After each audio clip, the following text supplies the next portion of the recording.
Mas, então, desculpa, nunca devia dar a minha opinião. Não, calma. E, nunca sei a opinião, tá? O único parte que o senhor Rhodes falha é onde que manda algumas palavras obscenas para Jocelyn. A grau de escola que Rhodes tem, manda palavras que fica meio feio e que divide opiniões de internautas. Senhor Clóvis, ele é um pouco ingênuo. Clóvis, Rhodes é de onde?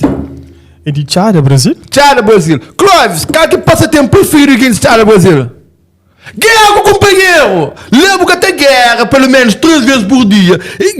Les vizinhos também na Botafogo. Samira, mal custando. Samira, olha, hoje a gente não corpo um coste mal. Telefone mais, companheiro de pedra, se faz favor. Sim, que está ali, meu companheiro. Samira, Feliz Natal. Garrafa, para a porta. Lá que tem nada com farinha. Ei, maravilha, Freikov. Não, garrafa, boca aí, plá. Boca médio. Meninos, lá tem guerra de cachorro. Lá tem guerra de plitão, porco. Lá tem guerra de pessoas. Crianças, adolescentes, adultos. Esses passatempos. E palavrão.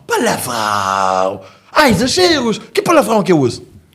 Nunca te pude freio. Vergonha para mim. Olha, moca mãe. Bom dia no Brasil. Puta que pariu. Boa tarde, mal gostaguinho na casa. Quem é que usa, Clóvis? Bom, homem.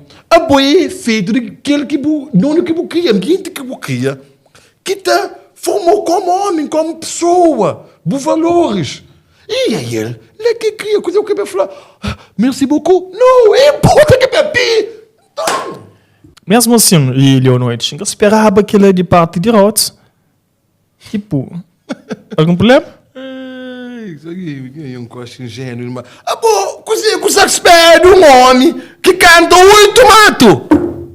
Você espera de um homem que fala, não mato, transando, mas ele transa, ele mata, você espera ele.